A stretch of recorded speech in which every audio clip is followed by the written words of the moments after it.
Hello भाई, क्या हाल है? सब ठीक ठाक? हाँ पदम भाई, क्या हाल है? पदम सेठ, पद्दू सेठ, पदम सेठ, क्या हाल है? ठीक है। और सोलंकी भाई, राम राम। सबको हमारी राम राम। जो देखने वाले जितने भी हैं भाइयों बहनों, दोस्तों यारों, सबको राम राम। और कुछ खास बिल पास हो गया जी लोकसभा से। ये जो कानून था अपना इसके ऊपर, पेपर लीक के ऊपर, लोकसभा से पास हो गया। अब ये राज्यसभा से पास होगा, फिर राष्ट्रपति जी के पास जाएगा, फिर ये कानून बनेगा, तो ये भी हो जाएगा। बाकी पक्ष विपक्ष लड़ने में लगे पड़े हैं, ये तो चलता रहता है। जो भी विपक्ष में होता है उनका काम ही यही होता है, सरकार से लड़ना। दूसरा वो देख रहा था मैं न्यूज़, क्या नाम है अपना, ये अमेरिका वाले फिर भारत के ऊपर वो लगाने वाले हैं टैरिफ। कह रहे रसिया से जो तेल खरीदेगा उसके ऊपर टैरिफ लगेगा, उसमें भारत और चीन है बोला।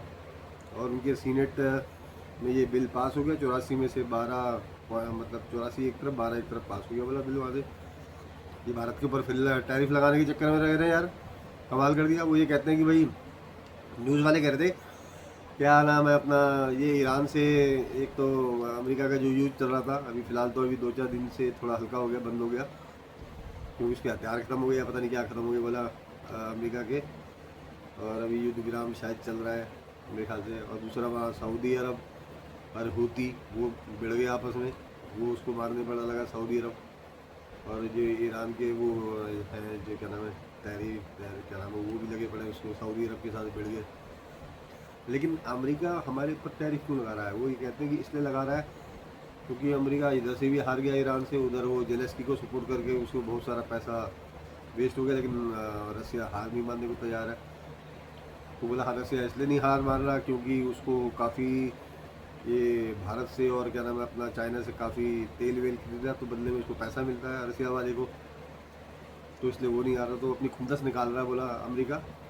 और भारत के, सॉरी, अमेरिका की सीनेट में ये बिल पास हो गया और बोला भारत और उसके ऊपर 100% टैरिफ लगेगा तेल के ऊपर, अगर उनसे तेल खरीदता है। किससे? रसिया से। बाकी जो एशिया कंट्री है उनके ऊपर नहीं लगा, सॉरी यूरोप कंट्री है उनके ऊपर नहीं लगाया बोला। तो आधे से ज़्यादा तो यूरोप ही उसको सप्लाई कर रहे हैं, जर्मनी हो गया, फ्रांस हो गया और ब्रिटेन हो गया, सबसे ज़्यादा तो यही अभी तक लगे पड़े हैं उसको, जेलेस्की को हथियार देने में, तभी तो वो टिका हुआ, नहीं तो अभी कब का जेलेस्की हार गया होता यूक्रेन। वो अभी तक उससे युद्ध लड़ने में लगा पड़ा है। तो उनके ऊपर लगाते टैरिफ लगाना होता तो यूरोप कंट्रियों में क्यों नहीं लगाया टैरिफ? अमेरिका ने भारत के ऊपर लगा रहा है, चाइना के ऊपर लगा रहा है। अरे ये कमाल है भाई, कहीं ना कहीं से खुंदक निकालने में लगा पड़ा है। तो वो अभी तक वो उसके ऊपर जो वो मीटिंग हो रही थी भारत और अपना उसके ऊपर टैरिफ, उसके ऊपर वो अभी तक सेट नहीं हो पाई अभी तक इनकी सेटिंग, कि कितने में टैरिफ लगना है, सॉरी कितने में वो टैक्स लगना है, ये लगना हुआ अभी तक वो मेरे ख्याल से सेट आउट हुआ कि नहीं हुआ वो ही नहीं पता चला। लेकिन ये सुनने में आ रहा है कि 100% फिर टाइम लगा रहा है, पता नहीं क्या हो गया यूएसए वालों में। अच्छी खासी पहले लास्ट टाइम जब ट्रम्प की सरकार आई थी 3 साल के लिए, 4 साल के लिए, तब तो फर्स्ट क्लास बन रही थी। अब की बार फिर पता नहीं कि भारत के पीछे पड़ गए ये अमेरिका वाले, मेरे समझ नहीं आ रहा। अच्छे खासे हमारी लास्ट टाइम भी प्रधानमंत्री जी उनसे मिल के आए थे जहाँ पे ये सम्मेलन वगैरह हुआ था वहाँ पे, फिर क्यों पता नहीं वहाँ के जो 2-3 बंदे हैं ना, 3-4 पार्टी के कौन सी उसी के, वो लगे जबरदस्ती लगे पड़े भारत के ऊपर चिढ़ने में लगे पड़े। भारत को अच्छा तरक्की कर रहा देश हमारा, वो पता नहीं कि टैरिफ के चक्कर में हमें पेलने में लगे पड़े। बोला रसिया से तेल क्यों खरीदोगे तो टैरिफ लगेगा। जबकि 2-4 महीने पहले जब उसका युद्ध छिड़ा हुआ था तब वो बोला था कि हाँ रसिया से जाके तेल खरीद लो, हमने 1 महीने की छूट दे दी है भारत वालों को, हमने फिर 15 दिन की और छूट दे दी है। अब कह रहा है कि उसमें नहीं, यूएसए वाले तो पता नहीं क्या हो गया, जब से ये ट्रम्प सरकार की नई सरकार बनी है ना, तो तब से जो उसके होते ना नीचे गृह मंत्री, ये मंत्री, वो मंत्री, सो मंत्री, पता नहीं क्या किस तरह के पीछे लगे पड़े भारत के ऊपर। अजय भी देश है, पता नहीं क्या कर क्या रहा है भारत के पीछे हाथों में। अभी 6 महीने पहले तो वो लगा हुआ था, कितना 100% टैरिफ लगा रखा था, वो लगा रखा था 50%, 50% उस पर लगा था, 50% 100% लगा रखा था, 112%। तो ऐसे तो सारे उद्योग वगैरह सब बर्बाद हुए ना। हमारी कंपनी को भी उससे इफेक्ट पड़ा था, काफ़ी इफेक्ट पड़ा था। 4-5 महीने तो हमारे यहाँ भी रहा था, फिर वो सुप्रीम कोर्ट में केस चला था अमेरिका में, फिर सुप्रीम कोर्ट में भी हार गए थे ट्रम्प सरकार। फिर उसका जो टैरिफ लगा था सारा वापस देना पड़ा था। फिर वो शुरू कर रहे, पता नहीं क्या ही कर रहे हैं अमेरिका वाले, पता नहीं कि समझ क्यों नहीं आ रहा। तो ये होना नहीं चाहिए, सरकार को उनसे दोबारा से बात करनी चाहिए यूएसए वालों से कि भाई भारत के ऊपर दोबारा ना लगाइए टैरिफ, ये जो 100% तेल के ऊपर लगा रहे हैं। तो देखो कल न्यूज़पेपर में आएगा या एक दो दिन में साफ होगा, लग रहा है कि नहीं लग रहा। अभी तो मैं न्यूज़ में यही देख रहा था कि वहाँ से बिल पास हो गया। अगर पास हो जाएगा तो 2-4 दिन में लग जाएगा फ्री, लग जाएगा तो फिर बड़ा नुकसान होगा। ये एक्सपोर्ट हाउस को आप पता नहीं किस किस पे लगाएंगे टैरिफ, तेल खरीदने पे लगाएंगे या और किस चीज़ में ना, और चीज़ में ना लगा दें। पहले जैसे कपड़े वपड़े में लगे, टेक्सटाइल और जूते और स्पेयर पार्ट वगैरह, पता नहीं किस किस पे टैरिफ 6 महीने तक चला था भाई।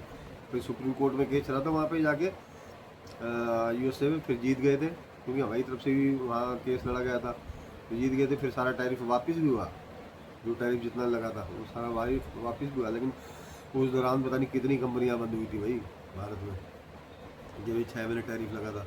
कई कंपनियां बंद हो गई, कईयों की नौकरी चली गई थी।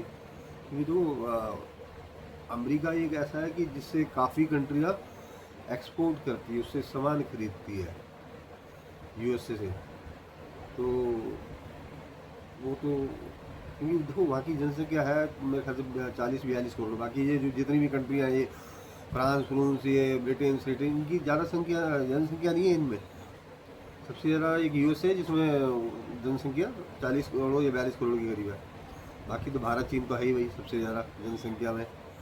बाकी रशिया की भी इतनी जनसंख्या नहीं है।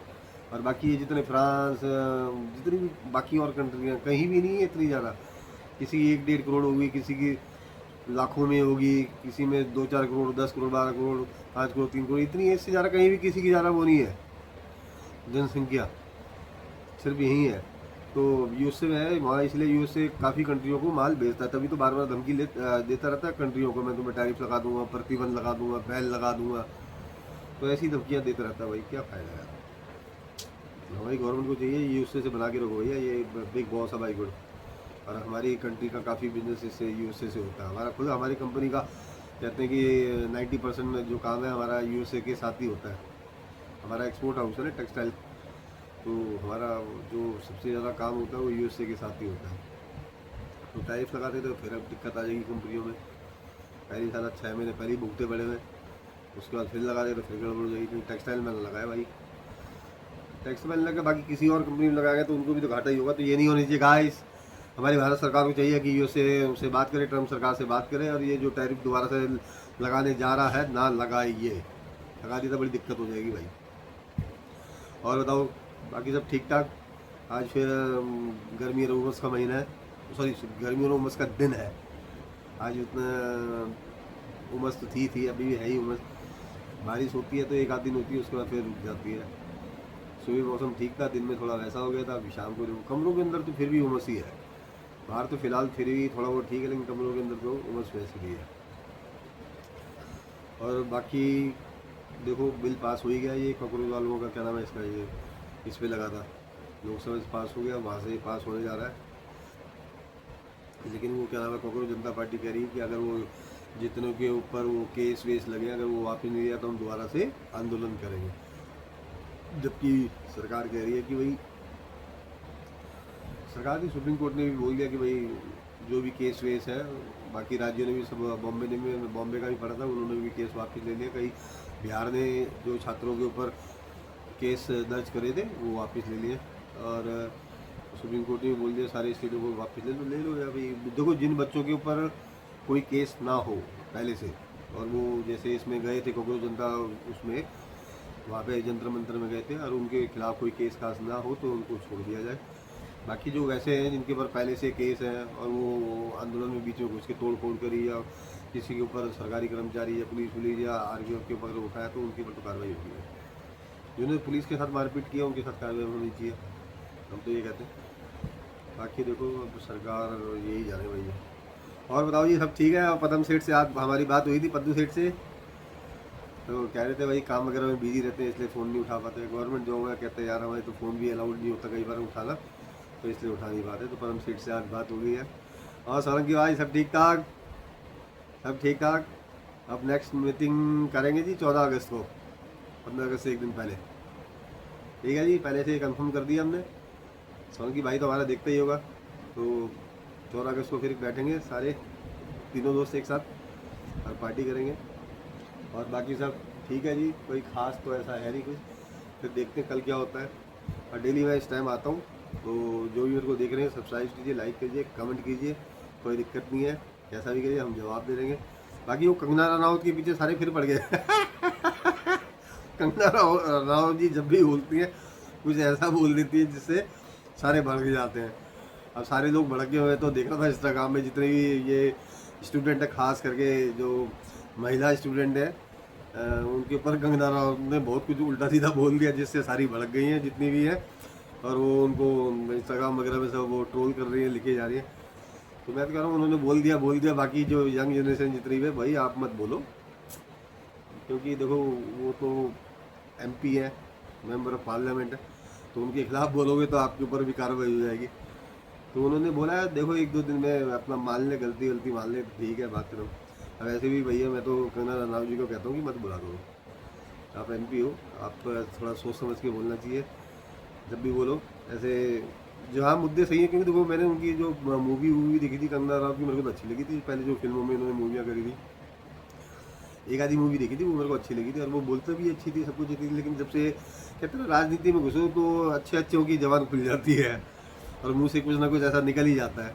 और कंगना रनावत जी जब से अपना इन्होंने बीजेपी में अपना हिमाचल के क्या नाम मंडी से चुनाव जीता है, तब से काफ़ी कुछ बोल रही है कभी भी किसी पे बिंदास बोल देती है। कई इनको थोड़ा राजनीति की भी उतनी वो नहीं है, कई बार इनको खुद भाजपा की तरफ से बोला गया है कि भाई आप मत बोला करो, जो भी है थोड़ा सा सोच समझ के बोला करो, बोल लेती है बाद में फिर सारे बिड़ जाते हैं, क्या फ़ायदा।